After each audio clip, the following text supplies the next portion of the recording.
Vale. Por aquí, haciendo un nuevo experimento, en este caso en una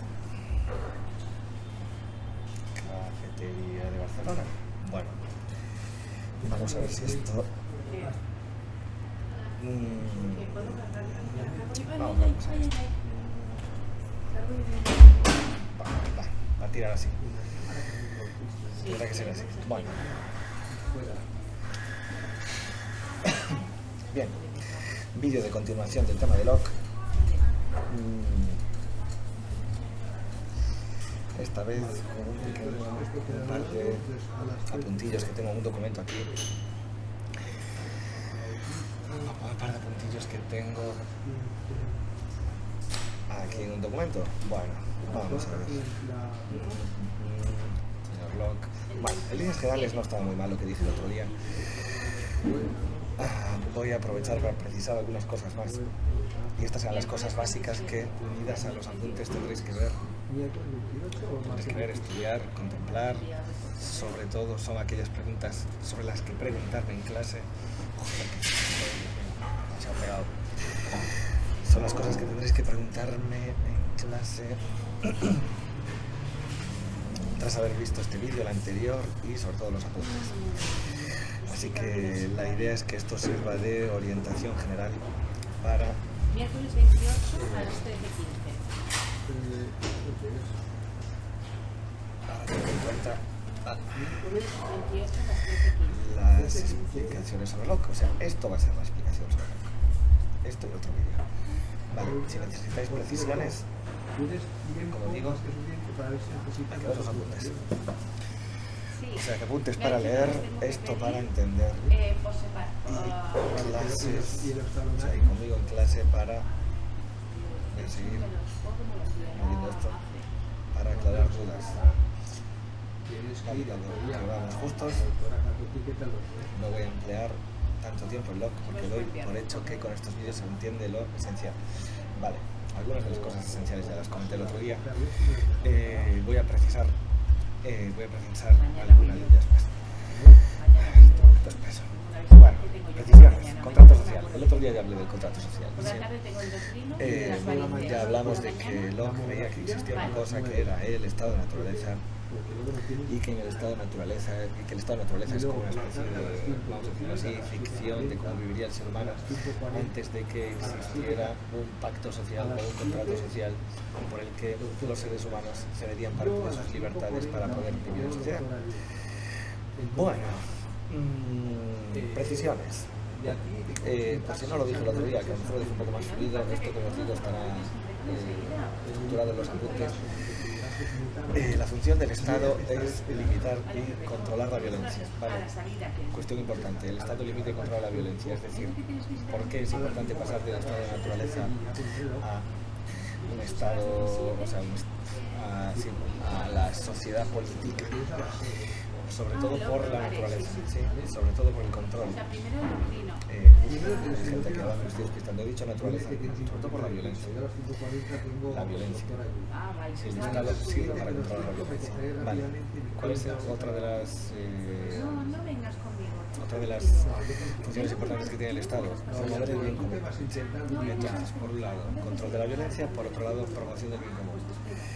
Bien, bueno, algunas otras cuestiones en fin, que tienen que ver con el salto de la sociedad prepolítica a la sociedad política y que, digamos, están incluidos en esta promoción del bien común, es promover la igualdad. El otro día os comenté que Locke creía en la igualdad de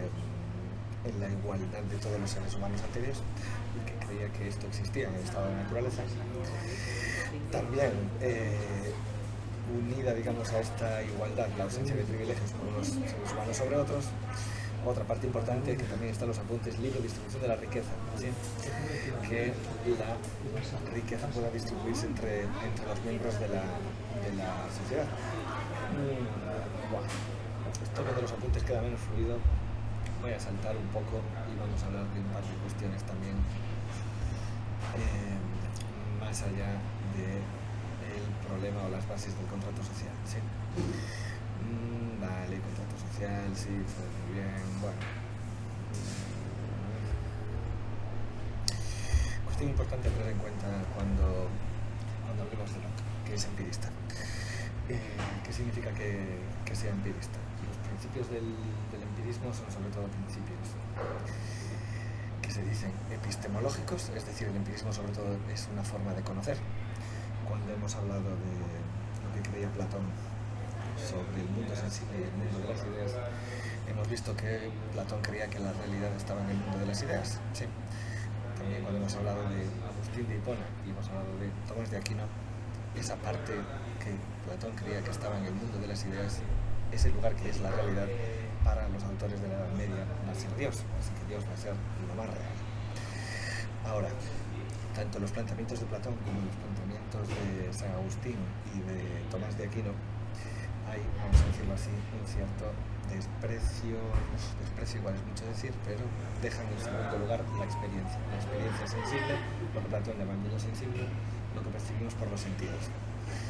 Esto no va a ser lo que hagan los empiristas, precisamente los empiristas le dan prioridad a lo que llaman la experiencia.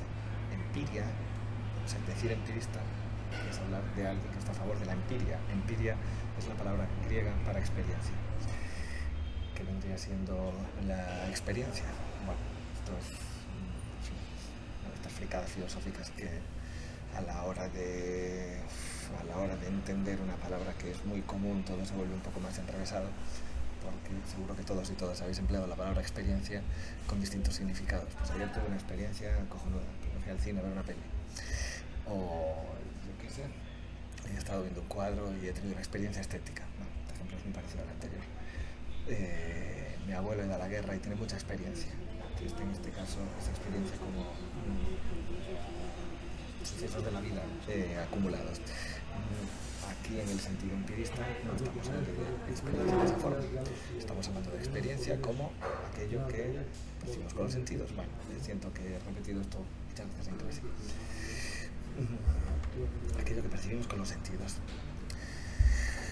Estamos viendo esa experiencia, me estáis viendo a mí, esto es una experiencia sensorial. El empirismo, me voy a retozar un poco de nuevo en esto, atiende primero a la percepción, a lo que vemos, a lo que olemos, y eso lo toma por la realidad. Esto que parece muy obvio, tiene, digamos, algunas ventajas sobre entender que el mundo real, en vez de ser el de la experiencia, el mundo empírico, es el mundo de las ideas o Dios. Pero también tiene sus inconvenientes. Bueno, cuestiones importantes a la hora de entender cómo se fluyen estas ideas sobre la visión de Locke, sobre todo sobre la visión política de Locke. Cuestión importante: cuando eres empirista full, y sobre todo si eres un empirista como Locke, empirista inglés, empirista del siglo XVII, tú crees que no venimos con nada previo, Lo que quiero decir con esto es que el ser humano nace, para utilizar la propia expresión que utiliza Locke, si no me equivoco, como una tabula rasa, es decir, no viene con nada innato. Cuando eres empirista le das tal importancia a la experiencia que te rodea, que crees que lo que motiva a una persona es precisamente las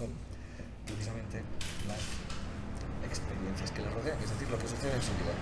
Para un empirista de la época, para Locke en particular, lo que hoy llamaríamos biología está en un segundo plano, segundo, tercer, cuarto plano.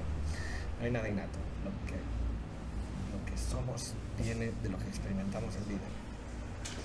Esta es una de las partes fundamentales del empirismo.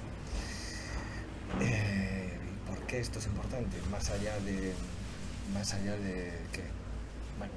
entrar en estas cuestiones epistemológicas o de conocimiento, donde uno dice, viene el conocimiento del mundo de las ideas o viene de la experiencia, o viene del mundo sensible, esto tiene consecuencias prácticas. Las consecuencias prácticas son, por las que os preguntan en selectivo, son las consecuencias políticas, son las consecuencias éticas que tiene creer que no hay otros principios ni hay otro conocimiento que aquel que viene de las experiencias que tenemos.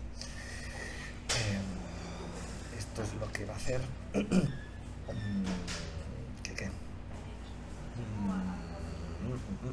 esto es lo que va a hacer que los autores como Locke y que Locke en particular crean que lo más importante es, vamos a dar la vuelta, que a la hora de regir las acciones lo más importante es la libertad, que esa libertad no viene por nada que esté fuera de este mundo, sino que viene de las acciones humanas. La libertad viene de las acciones humanas, la libertad no viene de ninguna esencia que tengamos, la libertad no viene de ningún alma, la libertad no viene de ningún mundo de las ideas donde las cosas son más reales.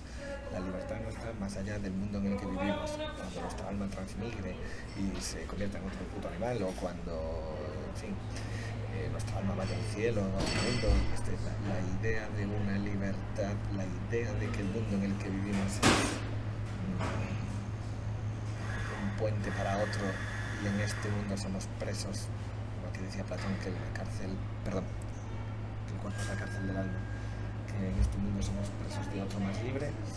Para los liberales, un poco en líneas generales, específicamente para Locke, la libertad se encuentra en la acción. La libertad se encuentra en la acción. Lo que tenemos que hacer en la vida y aquello que es bueno, vamos a otro pasito más, la virtud depende de lo que hagamos y de las consecuencias de lo que hagamos. No depende de principios que estén en otro mundo, ni de principios que estén en la naturaleza humana, innatos, no. Dependen de todo lo que sucede a nuestro alrededor.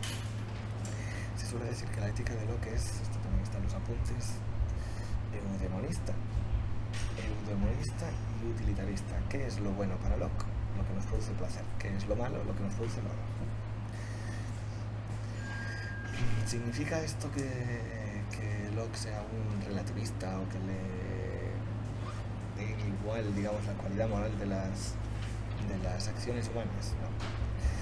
Lo único que sucede es que las acciones morales y lo que es bueno y lo que es malo, aunque incluya, digamos, principios, aunque sus principios en líneas generales vengan de la experiencia, eso no significa que la experiencia sea caótica. Recordad, eso no significa que valga cualquier cosa. Recordad que Locke también, como la mayor parte de los autores que hemos visto hasta ahora,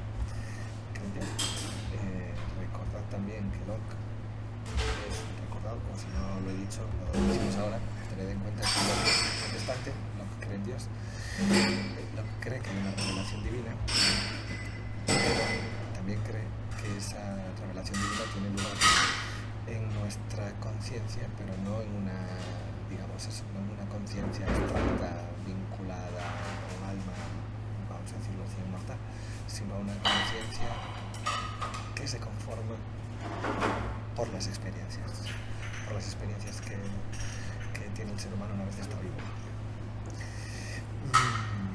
Vale, al mismo tiempo su visión sobre las religiones va a ser bastante relativista, y es precisamente por esto, es decir, que entiende que hay diversas religiones que son distintas, no en la medida en que hay otro mundo, no en la medida en que hay las que producen la religión, o sea, no por cosas innatas, no por la idea de que crea que la religiosidad es innata, que es algo que creía Descartes, que creía que Dios es una idea innata. No, considero que hay distintas religiones porque hay distintos pueblos y cada uno tiene sus propias normas. Es precisamente por eso que Locke va a ser el autor, o uno de los autores más importantes en hablar de la tolerancia. Tiene un libro que se llama Cartas a la Tolerancia, donde habla de estos temas y otros. Y ese principio de tolerancia, que es un principio típicamente liberal, tiene que ver también con esa forma de entender tanto el empirismo como la relación de nuestras experiencias con la libertad de nuestras acciones y la utilidad conforme a lo que nos agrada o desagrada dentro de un contexto de experiencias determinado. Ese contexto de experiencias determinado lo podemos llamar cultura, dentro de una cultura determinada hay un contexto de experiencias que se dan dentro de ellas. Hay una única cultura, vamos a decirlo así, superior a la otra, hay una única religión superior a la otra, no para Locke. No en principio para Locke, él va a defender su movida, claro, pero no tanto como para que políticamente crea que haya, que tenga que imperar una religión por encima de otras. O sea, Locke sí que cree que hay una especie de, digamos, bueno, que el cristianismo lo peta, sí, que el cristianismo es lo mejor, que Dios nos da un código ético magnífico que está en los evangelios, pero esto convive con la idea de que hay múltiples culturas con distintos tipos de religiones. Precisamente por ello, y esto es un aspecto muy importante, el principio de tolerancia de Locke tiene que ver también con la libertad religiosa. O sea, lo que es contrario a que haya lo que hubo en muchos países, incluido en España durante el franquismo, una religión estatal. Por ejemplo, cuando España era un país católico. Eso elimina la libertad religiosa. Una de las ideas modernas, recordad, movimientos pequeños y importantes, tiene que ver con la separación entre la Iglesia y el Estado, es decir, pues con que el Estado tiene unas creencias que son laicas. Y esto es un principio que va a trabajar especialmente el liberalismo y que defiende Locke. Es decir, que en un Estado determinado, que no haya una religión oficial del Estado y con un Estado determinado puedan convivir distintas religiones y distintas creencias y distintas personas con distintas creencias. Y esta es, iba a decir, una de las raíces, sino la raíz de la idea de tolerancia de Locke. La idea de tolerancia, el principio de tolerancia de Locke nace de su reflexión sobre la convivencia de las distintas religiones, sobre su reflexión sobre la libertad de que ahí se está intentando acceder a cuenta. Vale. Espero que entendamos también por qué esto, vamos a decirlo así, es una actitud liberal con respecto a la religión. Es decir, que cada uno crea lo que crea. Sin más, se le deja creer su religión, no pasa nada.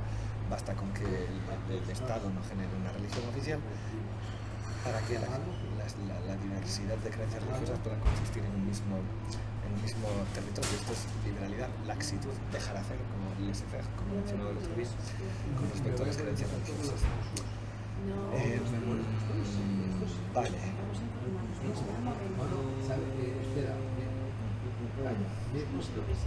Hay alguna cosa más que quiera que pueda añadir, pero voy a añadir muy poco. No me quiero alargar tampoco en este vídeo.